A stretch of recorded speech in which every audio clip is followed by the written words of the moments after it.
The baseball world stood still in grief and shock as Pete Rose, the man of 4,256 hits, the one who dove headfirst into bases as if his life depended on it, closed his final journey at age 83. On the 30th of September 2024, in Las Vegas, Charlie Hustle took his last breath after a long battle with cardiovascular disease and diabetes illnesses that had gnawed at his body for years, but never claimed the unyielding spirit in those eyes. In the room where he passed, there was no noise, no audience. Just an old chair still holding his warmth, a small TV replaying the image of him bending to touch base on his legendary 4,191st hit, and on the table, an old baseball beside a silver pen with its cap off, the ink dried into an unfinished curve like the final breath of a man who never knew how to stop. A few days earlier, in Nashville, he had still appeared at a fan signing, his face gaunt, skin pale, hands trembling, but the smile was there, the smile that once made all of America believe no fall was permanent. He signed every ball, every photo, looking straight into the young, admiring eyes, as if passing on the fire that had burned through a lifetime. No one knew it was the last time Pete Rose would be among them. In every weary breath, he kept his promise to the game that raised him. Always show up, always be ready, always fight to the last second. For a man who never stopped running, a hoarse voice narrated, fate chose to stop him mid-stride. And in that moment, the world seemed to freeze. In Cincinnati, the old stands fell silent. Children wearing number 14 caps stood still for a few seconds before throwing the first pitch. No more cheers, no more red dust rising from the bases, just silence. The sound Pete Rose once feared most, now the final curtain of his life. The man who defined hustle for a generation, left in absolute quiet, leaving behind medals, records, controversies, and a haunting question like a knife cut deep into fans' minds. How could a man who lived fully for the game, who made the world breathe fast with every sprint, end his life in such solitude and silence? Born in the heart of industrial Cincinnati in 1941, Pete Rose grew up in a world that was anything but kind to dreamy kids. The small house in the city's West End was cramped, with moldy walls and the smell of machine oil seeping through every crack. His father, Harry Rose, worked 12-hour shifts in the factory, coming home with blackened hands and eyes cold from exhaustion. His mother, Laverne, toiled in an assembly plant, with no energy left for smiles or gentle words. In that house, toughness was the only language allowed. No one taught Pete how to love. They only taught him how to endure. On winter mornings, the scrawny boy pulled on a threadbare sweater and ran through fog-covered alleys to school. In class, Pete couldn't grasp the numbers and letters dancing on the blackboard. Teachers sighed. Classmates mocked. Back then, no one understood learning disorders or dyslexia. They just called it stupidity. Pete learned to take the laughter in silence.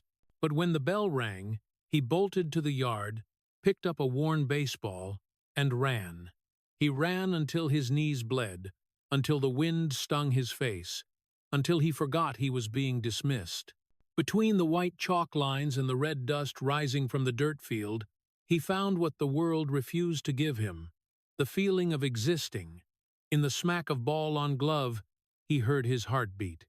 In every slide into base, he learned pain was less scary than being forgotten. At home, his father didn't understand why his son kept punishing himself with that game. "Real men work, not chase a ball," he snapped. But Pete couldn't stop. Every sprint, every fall, was his way of saying, "I'm still here." In the poor neighborhood, other kids dropped out, heading to factories or bars. Pete kept going to the dirt field, alone in the cold, practicing every throw, every slide. Calloused hands, bloodied nails, but eyes burning like hot coals. Many nights, as his father's factory machine still echoed through the window, he threw the ball against a cracked concrete wall, caught it, threw again, until his fingers went numb. No one watched. No one cheered. Just the steady thump of the ball in the dark, like the heartbeat of a kid fighting to survive. Once, after a hard fall that tore his knee open, blood soaking his pants, Pete still smiled. An old neighbor asked, "Why do you run like the devil's chasing you?" He answered softly, voice shaking but firm, "I run so people see I'm still here." That sentence later became the soul of his life. Charlie Hustle wasn't born in a stadium. He was forged in poverty, in the cold, in the fear of being forgotten. Pete didn't know glory. He only knew that if he stopped, he'd vanish like thousands of nameless kids. So he kept running, from sweaty afternoons on the schoolyard to still evenings in narrow alleys. Every step was a silent vow. Even if the world turned its back, he'd keep chasing it. Perhaps in those years, as those small legs raced through red dust and white lines, the seed of a legend was planted, a seed called hustle, sprouting from poverty, watered by tears, growing in loneliness. Pete Rose didn't run to win, he ran to be seen, to fight oblivion, and that hunger turned an ordinary Cincinnati kid into an icon of resilience America still reveres. In 1963, the boy who once ran alone on Cincinnati's dirt field stepped into the big world, where stands were packed. Lights blazed down on a young face with fiery eyes. On the 8th of April 1963, Pete Rose debuted in a Cincinnati Reds uniform, and in his first game, he slid headfirst into first base with a classic dive shocking and electrifying the crowd. From that moment, America knew Charlie Hustle, the guy who never walked between points, who treated every run like a life-or-death fight. That season, Pete won Rookie of the Year, not for the longest hits, but for a heart that burned in every play. After every slide, he got up, dust covering his uniform, smile on his sweaty face. He didn't just play. He lived on the grass like it was the only place he was allowed to exist. The 1,970 seconds marked the golden era not just for Pete but for Cincinnati. They called the team the Big Red Machine, a red juggernaut crushing opponents, a symbol of power, spirit, and working-class pride. At its core was Pete Rose, the irreplaceable soul. He hit from every position, defended everywhere, ready to dive into any pitch no matter the danger. Teammates said, "Pete doesn't know fear. He only knows win or die on the field." And so it was. Every hit a battle, every run a wound. Sweat, blood, dust, the three colors of his aura. In 1973, he won National League MVP, marked by records in hits and runs. But the 1,975 World Series was the moment that defined the legend. In what many call the greatest game of the 20th century, Pete fought like tomorrow didn't exist. He slid, fell, yelled at teammates, and when the Reds lifted the championship trophy, people saw Pete not smiling, he was crying. Those weren't just tears of victory, but of someone who traded everything, youth, blood, body, for one immortal moment. In 1976, the Reds repeated the glory. Pete became an icon of American baseball, the man for every field, feared and respected by rivals. He had no legendary home runs, but thousands of precise, relentless hits, not romantic, but etched deep. Because Pete didn't come to be pretty, he came to win. As his career advanced, Pete left the Reds for the Philadelphia Phillies in 1979, and like fate, he reached the 1,980 World Series and won again. They called him the Ageless Warrior. He pushed past physical limits, playing with a young man's speed at 40. But behind the glory's dust, a shadow crept in. Every roar from the stands reminded him the world only loves winners. And when the lights went out, silence became terrifying. On the 11th of September 1985, Pete Rose, as player-manager, stepped onto Riverfront Stadium. All America watched. That hit, simple but perfect, threaded between infield and outfield, becoming his 4,191st career hit, surpassing Thank You Cobb's legendary record. The stadium exploded in cheers, tens of thousands crying, hugging, throwing caps. Pete tipped his hat, tears falling uncontrollably. In that moment, he entered sport's immortal temple. But behind the smile and fireworks, his eyes were strangely empty. Deep down, Pete knew what few understood.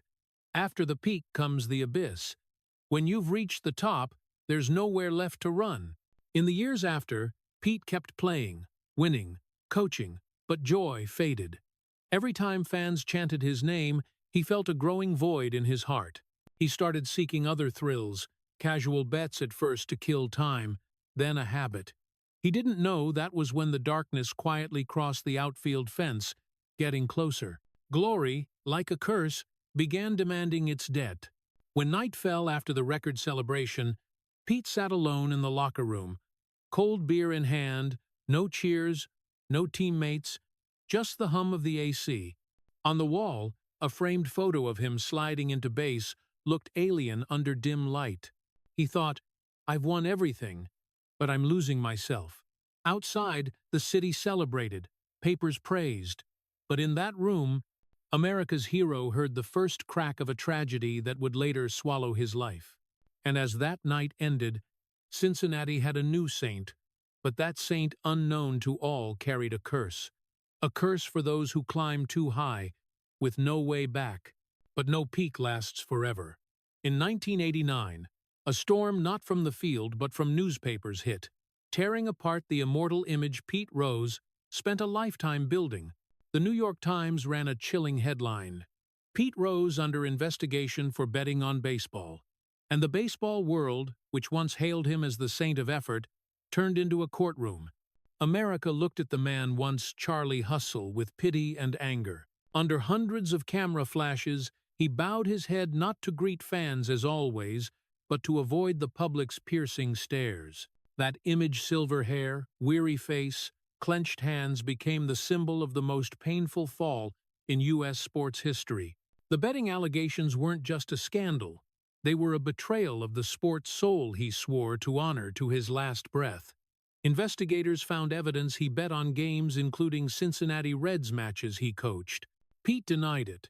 Facing the press, voice shaking but eyes proud, I never bet against my team. But the world stopped listening. Media tore him apart, old teammates went silent, former admirers avoided him. MLB launched a formal probe.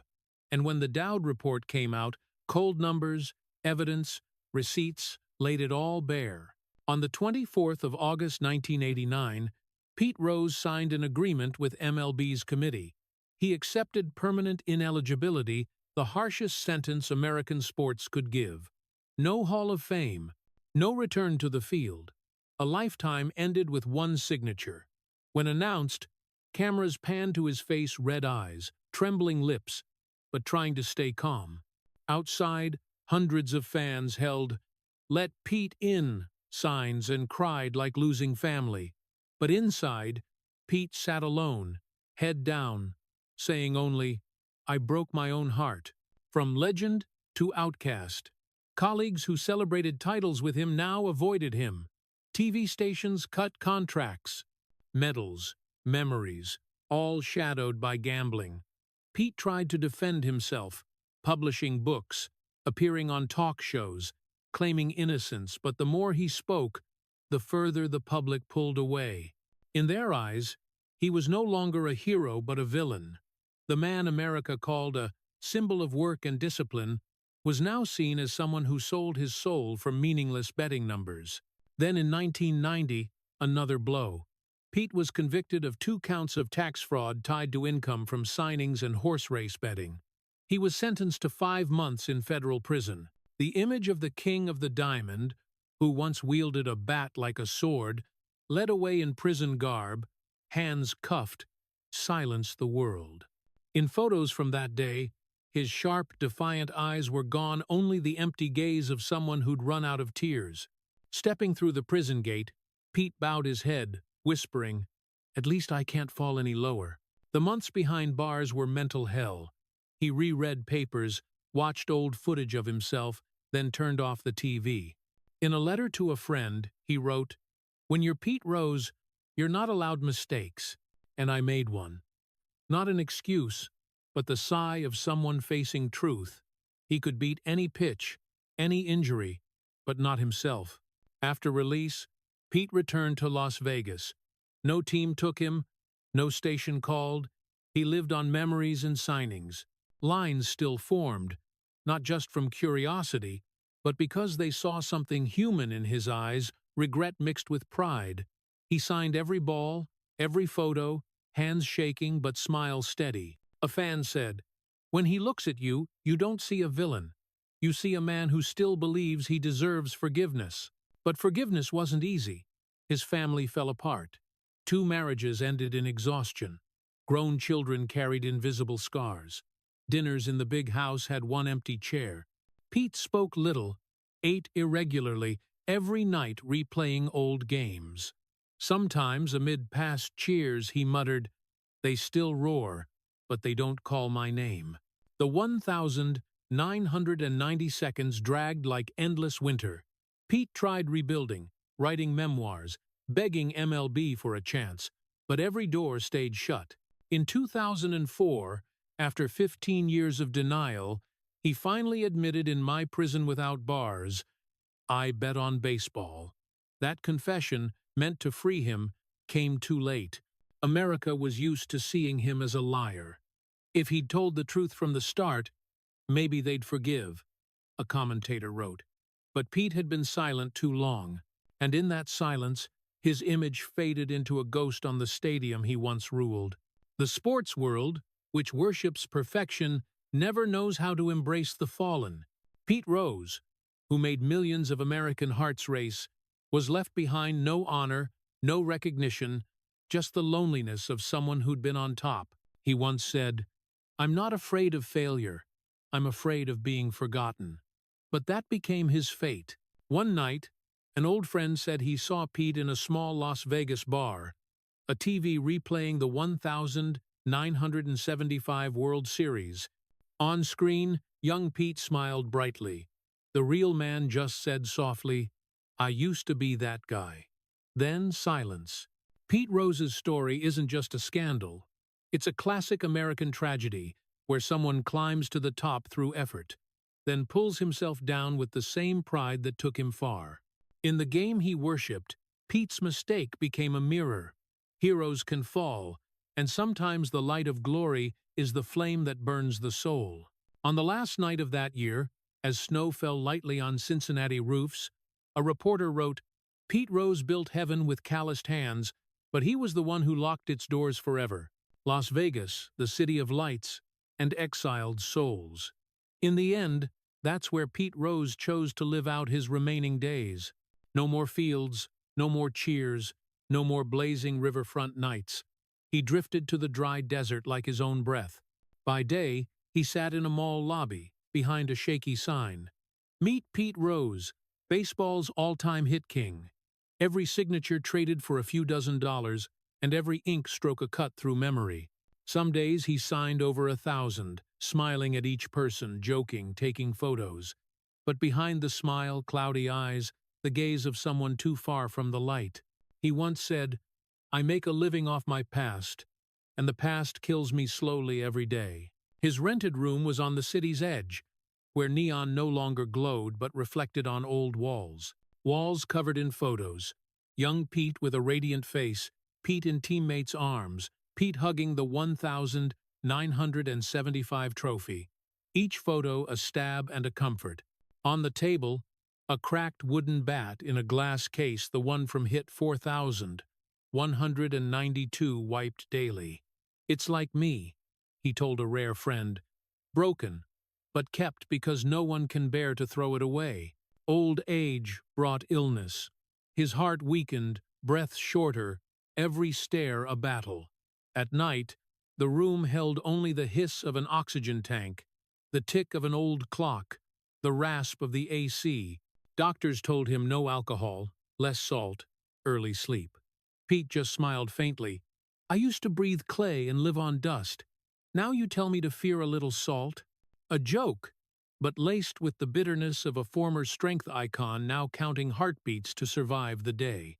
Even when exhausted, he still showed up at small events, sports festivals, collectors' fairs where loyal fans came just to say, Thank you for making us believe hard work could become legend." He always replied, "I never stopped trying. That's all I know." Those words rang like a prayer from someone who once believed effort big enough could redeem any mistake. But the more he said it, the more he knew. Some mistakes can't be erased, only lived with. Years of solitude made Pete withdraw. Old friends faded. Many died. Others didn't want to mention him. Family fractured. Children living far away, calling only occasionally. He rarely turned on the TV, just listened to radio replays of old games. In the middle of the night, when the announcer's voice boomed, "And Pete Rose hits another single to left field," he closed his eyes, smiled wearily. That was the only sound that still made his heart want to beat. Then came Kiana Kim, the woman who entered his life like a warm light in the desert night. Young, gentle, she didn't come to ask about the past, only to be present. She helped him smile again, got him out of the room thick with cigarette breath, appeared with him on a reality TV show. In one episode, asked why he still worked, Pete said, "Because I still want to see the stadium lights, even if just in memory." The studio fell silent, but Kiana understood. Behind those words wasn't ambition, but fear. Fear of being forgotten. Fear the world would go on without needing him. She tried to care for him, check his meds, urge him to eat regularly. But some things love can't save, like the past, like loneliness already in his blood. At night, when Kiana slept, Pete stayed awake. He turned on a small lamp, sat staring at the cracked bat on the wall. Sometimes he touched it lightly, like touching his own soul. "You know," he whispered, "they always remember hit 4,192. But no one remembers the misses. Those are what taught me to live." In 2010, he had a minor heart attack, his body weaker, legs starting to shake. But even then, he took signing gigs, stood for hours before crowds. When a young fan asked if he regretted anything, Pete said, "Of course, but without mistakes, I wouldn't know how great I once was." His voice hoarse, every word heavy. Las Vegas still blazed every night. But for Pete, those lights were no longer glory's symbol, but a mirror exposing emptiness. He walked streets full of slot machines, where pale faces hid behind fake smiles, reminding him of his past self, the man who had everything, then lost it with his own hands. Whenever he saw a flickering billboard with his name, he smiled sadly. "At least they still remember me." Some nights, Kiana found him on the balcony, staring at distant lights. When she asked what he was thinking, Pete just said, "I'm listening to the stadium. Somewhere out there, people are still playing, still sliding, still diving like I did. Only now I don't have the strength to run." Then he chuckled softly, but his eyes were wet. In his final decade, illness clung relentlessly. Hospital stays and returns, doctors warning of heart failure, urging complete rest. He only said, "I've been resting since 1989. A joke, but hiding a lifetime's tragedy, rest from glory, but never from guilt." Inside that small room, the cracked bat still hung neatly. Light through the wall reflected its fractures like scars on old skin. Pete often sat facing it, staring long, like looking at himself in a mirror. There, in a Las Vegas dazzling to the point of blinding, existed a small darkness where an aging legend breathed slowly, lived on the past, loved in silence, and waited for the day he'd hear the roar one last time. And in that silence, you could hear something tiny, the halting breath of a heart that once burned brighter than any Vegas light. Old age didn't just bring illness, it forced confrontation with the shards left behind. For Pete Rose, those shards were family, people who once loved him, believed in him, then drifted away in silence. 2 marriages, 5 children, countless missed moments. Throughout his career, he crashed through iron fences for a run, but never learned to stop for those beside him. Baseball was the only lover he stayed absolutely faithful to, and because of that, everyone else vanished. His eldest son, Pete Rose Jr., was the only one still holding that fragile thread. They met more often, as Pete Jr. followed baseball too. One evening at an old suburban Cincinnati practice field, yellow lights casting on dusty dirt, father and son hit in silence. The crack of bat on ball echoed dryly in the dark, each swing like an apology Pete never knew how to voice. When Pete Jr. slid and fell, his father helped him up, smiling faintly. "If you fall, fall forward. At least you're still moving." It sounded like sports advice, but for Pete, it was a quiet confession about his life. A chain of forward falls, full of blood, tears, regret. The other children rarely appeared. The two from his first marriage barely spoke to him for years. They read about him in papers, saw him signing in casinos, then turned off the TV like switching off an old memory. One daughter once wrote in a letter, "You taught me hard work makes greatness, but forgot to teach that love needs time too." Pete read it at night, eyes cloudy, tucked it in a drawer beside an old leather glove, then closed it softly. His life was lonely days woven with late 5-0 efforts to connect. Some nights he picked up the phone, dialed a child's number, then deleted it. Some calls went through, his raspy voice in the dark. "I just want to hear your voice a bit." Silence on the other end, then a cold, "I'm busy, Dad." Call ended. Room sank back into quiet. Pete stared at the cracked bat on the wall, smiled bitterly. At least it stayed. A woman who once passed through his life said Pete didn't know how to stay close longer than a 9-inning game. He always moved, always ran, always proving something, but in the end, with nothing left to prove, only empty fear remained. Some evenings, he started late dinner, thin soup, a few slices of chicken, then left it halfway as chest pain hit. He leaned back in the chair, eyes closed, breathing hard, hearing his heartbeat like a distant drum fading. Outside, Las Vegas roared. Inside the small apartment, only the halting breath of a man who once made millions of American hearts race when he stepped to the plate. In healthier moments, Pete still called his son, told old stories. "You know," he said in one call, "they say my 4,190 twand hit was the record. But for me, the first hit mattered most. It was the hit of a kid who thought he'd never be good enough." Pete Jr. was quiet. Maybe he understood, maybe not. But in the old man's voice, a fragility choked you up. Kiana stayed with him, though not every day was easy. Some mornings she woke to find him staring into empty space. When she asked what he was thinking, Pete said, "I'm remembering faces I lost." She hugged him from behind, feeling the heavy breath of a man who once carried a stadium's soul, now just halting breaths in a narrow room. Nearer the end, he spoke more about death, not with fear, but the calm of someone who'd tasted everything. "If one day my heart stops," he told Kiana, "it'll be like getting tagged out at second. I'll just think, wish I'd slid a little faster." She laughed through tears, but Pete didn't. He looked out the window, Vegas lights reflecting in the glass, and saw a man who lived to prove his worth but forgot where true worth lay. Spring 2023, Pete returned to Cincinnati for a small event. They invited him to throw the ceremonial first pitch at an old player's memorial. Stepping onto the field, cheers rose not wild like before, but enough to stop him for seconds.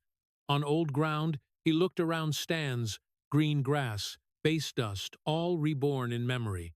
He threw the pitch, slow but accurate. The stadium applauded. He smiled, gently touched his chest, where his heart beat weakly, whispered, "I'm home." That night, on the way back to the hotel, he wrote in his notebook, "Numbers are eternal. The people who make them are fragile." The scrawled, shaky words were truer than any stat in history, not just a confession, but the final testament of a man crushed by his own legend. And as city lights faded in the mist, you could see Pete Rose's silhouette by the window, holding an old ball, gaze distant. He may have beaten every tough pitch, touched glory, defied fate, but now he knew two things he couldn't beat: time and regret. In that quiet night, perhaps all he heard was his heart weak, but still beating, like the final thump of a shattered legend trying to stand one more time. Late 2024, early winter chill draped silver frost over Las Vegas. Pete Rose, now just a faint shadow of himself, lay in the hospital after a mild heart attack. Doctors warned, "You need absolute rest. Your heart can't take more." But Pete just smiled, eyes twinkling with old mischief. "I've got one thing left in Nashville. I owe them one more smile." No one, not even time, could stop him. 3 days later, he appeared at a small signing at Bridgestone Arena in Tennessee. Cloudy sky, light rain, but hundreds lined up outside, clutching old baseballs, faded photos, childhood memories tied to Pete Rose. When he walked in, face pale, hands trembling, the crowd went quiet for seconds, not from shock, but reverence. The man had lost every battle with his body but never surrendered his heart. Pete sat at the long, red-clothed table. Each time he gripped the pen, his hand shook hard, letters slow and crooked. But he signed every ball, every photo. Sweat beaded his forehead, breath labored, but eyes never left the fans. An 8-year-old boy stepped up, clutching a ball, whispering, "Sir, are you tired?" Pete looked up, smiled weakly. "Nah, kid, I'm just resting between innings." The words silenced the line behind him. A few wiped tears. No one dared speak loud, afraid to break the fragile moment. He signed until his hands stiffened. Kiana stood nearby, gently touching his shoulder, but Pete shook his head. "Just a few more," he whispered. And he did. After the last ball, he paused longer than usual, staring at the scrawled, "Keep running." He seemed to know it was his final signature. 3 days later, in the early hours of the 30th of September 2024, Pete Rose passed in his sleep. No pain, no commotion. Kiana said when she woke, he was still leaning in the chair, eyes half closed. On the table, the old ball he'd signed days before, "Keep running," still smudged in ink. In the room, the TV replayed 1985, the legendary hit surpassing "Thank You, Cobb." The announcer's voice faded. And there it is, number 4192 for Pete Rose. Then off. The room sank into silence. News of his death spread in a gray morning. Cincinnati, once hailing him as a saint, fell quiet again. Thousands poured into Great American Ballpark, bringing flowers, gloves, baseballs, old photos. They placed them beneath the bronze statue of number 14, Pete carved sliding into base, face fierce. A young woman stood long, then placed a ball signed by her father, who watched Pete play at the statue's feet. Dad said when he ran, "America believed in hope," she said. That night, stadium management played the audio of hit 4192. The park dark, only lights on the statue. The announcer boomed, "Rose hits it! That's number 4192, the familiar sound that once made millions roar. But this time, no one spoke. The speakers echoed in empty space, then choked in the autumn night, dissolving into wind. They say Cincinnati was never that quiet. At the simple funeral days later, no glitz, no long speeches, just family, friends, a few old teammates, fans standing quietly outside, clutching baseballs. As the casket lowered, Kiana placed inside a white ball with his words, "Keep running," she whispered. "Now you can rest." On the way out, a veteran sports reporter who wrote hundreds of pieces on Pete said, choked, "For 83 years, he never knew how to stop, but maybe this time he's really home." And so it was. To America, Pete Rose was never just a player. He was a symbol of stubbornness, resilience, belief that effort, even flawed, even shunned, could still touch hearts. That night, over Cincinnati's sky, cold wind from the Ohio River blew through empty stands. A stadium worker lingered last, turning off lights one by one. When only one small beam lit the number 14 statue, he whispered, "Rest easy, Charlie Hustle," then walked away. And in that hush, between darkness and whispering wind, a faint sound seemed to rise, the crack of bat on ball, the scrape of cleats on dirt, the roar of a crowd somewhere in a city's memory.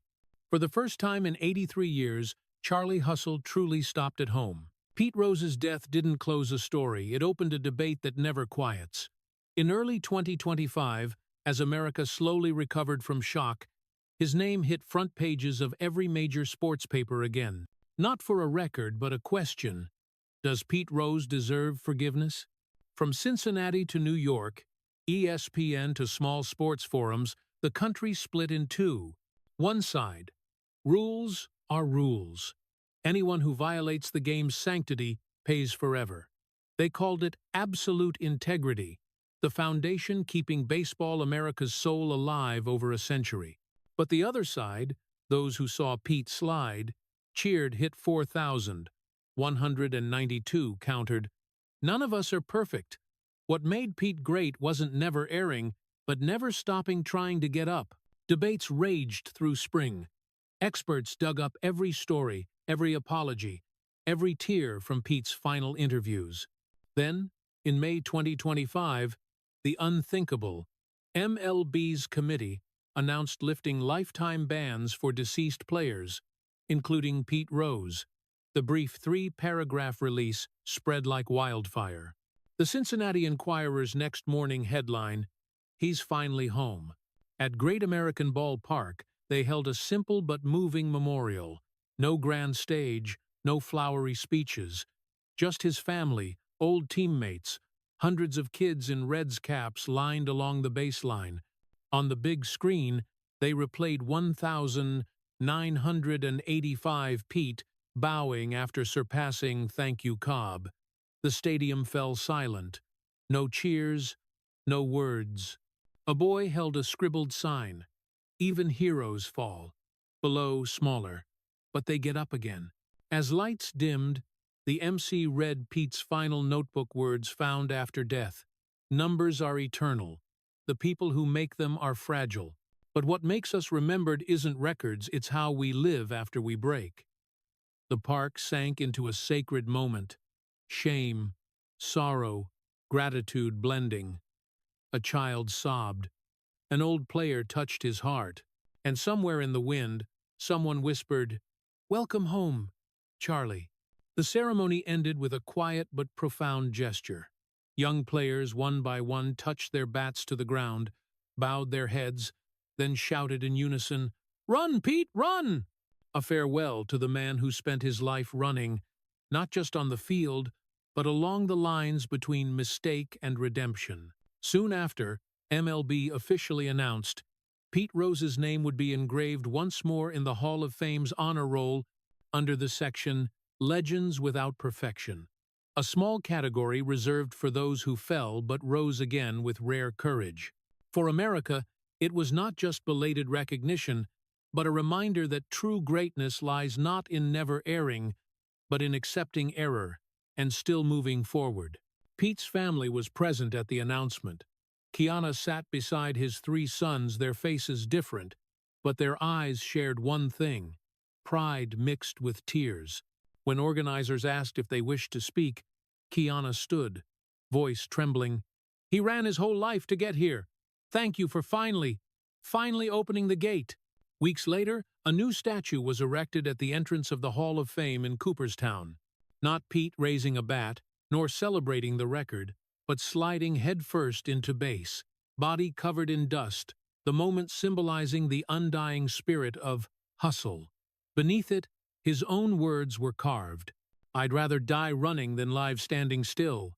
People say, on the morning of the unveiling, hundreds quietly touched the statue's base, then walked away without a word. Newspapers ran countless commentaries. Some called it redemption too late. Others argued, sports should have no room for sentiment. But amid every debate, one thing no one denied. Pete Rose's story had transcended baseball. It became a metaphor for America itself, where mistakes don't end a life, but concede forgiveness. Many schools added his name to lessons on resilience and humanity. In small ballparks across Ohio, kids again slid headfirst into bases despite coaches yelling "dangerous." They laughed and said, "Pete Rose did it." not to mimic rebellion, but to learn not to fear falling. In the fall of 2025, Cincinnati held a Charlie Hustle Day memorial game. Before first pitch, tens of thousands of fans turned on phone lights, illuminating the stands like a starry sky. On the J-used Jumbotron, the words appeared, "He ran, he fell, he rose again." Then, from the old speakers, came the familiar sound, the crack of bat on ball, the roar of the crowd, the scrape of cleats on clay like a soul returning home. The entire stadium stood.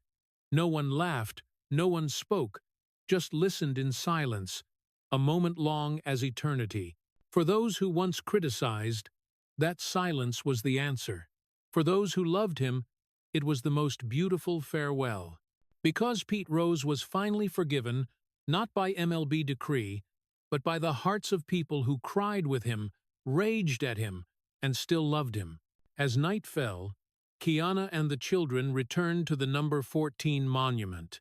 They placed a baseball at its feet, the one with "Keep Running," Pete's last written words.